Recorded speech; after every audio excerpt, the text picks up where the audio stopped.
We are back for another round of Tombstone Tea, where on our YouTube channel we have been recapping the Blues Foundation's Hall of Fame inductees that are buried here in Chicago. Again, the Blues Foundation is a nonprofit that supports, promotes, and affiliates with artists that preserve, celebrate, and perform the blues. The foundation has a Hall of Fame museum, various scholarships, and fundraisers, as well as the Blues Music Awards held annually in Memphis, Tennessee, where the museum and headquarters are located. We started off in 1980, and they recently celebrated their 45th Music Awards in May of 2024. We have visited Big Bill Broonzy, Willie Dixon, Jimmy Reed, Otis Spann, Little Walter, Muddy Waters, Howlin Wolf, Tampa Red, Big Walter Horton, Hound Dog Taylor. We visited JB Hutto, Buddy Guy Legends. He's still alive, so we went to Buddy Guy Legends bar, and then we went to go visit Eddie Taylor, and we went to go visit Sunnyland Slim in the last video. So I hope that you all have checked out all of those videos. If you have not checked out all of those videos, please make sure that you go ahead and hit that subscribe button. Make sure those notifications are on, because we are keeping this train rolling, you guys. We are still celebrating the Blues Hall of Fame. Now, in 1991, because that is where we are with this train that we rolling on, this blues train that we rolling on. In 1991, it was the first time that the Blues Foundation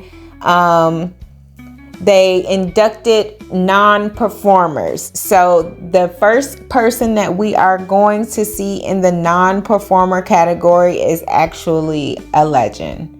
A big legend, to be very honest with you. He is, if not one of the most important blues people, blues producers, blues record company owners around.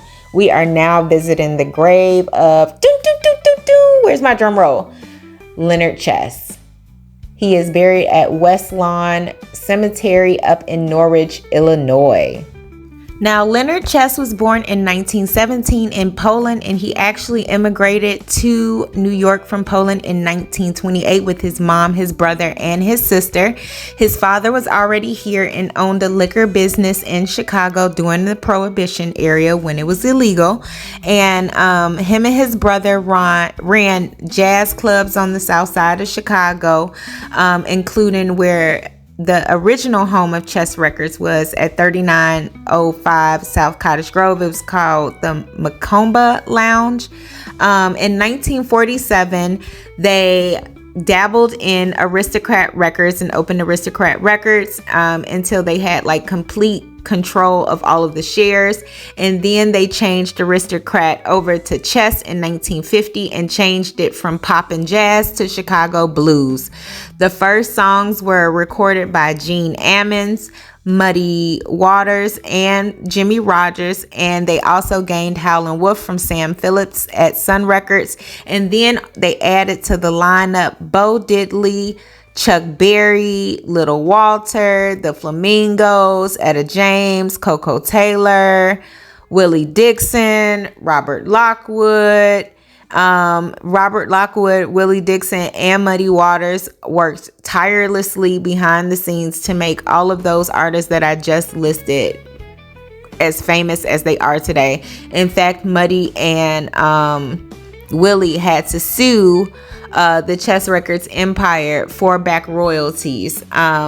So they also opened up the labels Checkers Records, Argo Records, and Cadet Records, which were subsidiaries of Chess Records, and they also owned WVON, the radio company. The Chess empire included blues, gospel, rock and roll, spoken word, and jazz. He married his wife Revetta. He had 3 kids, including Marshall Chess, which Marshall Chess took over Chess Records after his father had sold it, and all of the subsidiaries. And he was also founding president of Rolling Stones Records. And after 6 months 6 months after selling Chess Records, he actually died of a heart attack, which was really, really crazy. And actually, it's very, very normal for people to pass from a heart attack or to die quickly after retirement because they just kind of lose a sense of purpose. And Chess Records was his legacy, him and his brother Philip's legacy, and it was their purpose. So like I said, he was inducted into the Rock and Roll Hall of Fame in 1987, and he was inducted into the Blues Hall of Fame in 1991. And here he rests up here in Norwich, Illinois with his wife. And he also was portrayed in the 2008 film Cadillac Records by Adrian Brody, which of course, you know, you can watch it for the dramatization, but it's a very, very loose story based on his life. And here's just some collective photos from all of the artists that were there at Chess Records, that made Chess Records as popular as it was, and it made the Chicago blues sound as popular as it is today and has been. They inspired so many rock and roll artists. You'll even probably see some pictures thrown in there from the Rolling Stones performing at Chess Records down on 21st in Michigan. You can actually take a tour of Chess Records today. It is owned by the Willie Dixon family and the Willie Dixon Blues Foundation. And you can take a private tour. So definitely check that out if you are in Chicago.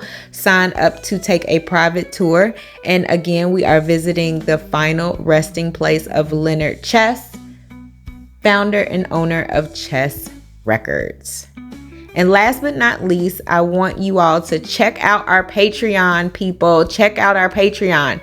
Over on Patreon, we are exclusively taking tours of Graceland Cemetery up in Chicago, where you'll find the Eternal Silence statue. You'll find the Inez Clark statue. Of course, the Crusader Monument dedicated to Victor Lawson. You'll see the graves of Pullman and Kimball and Kimbark and Howard, and Mears Vanderohe. Like, there's so many architects buried up there. Honoré and all of the Chicago street names that you know are buried there at Graceland.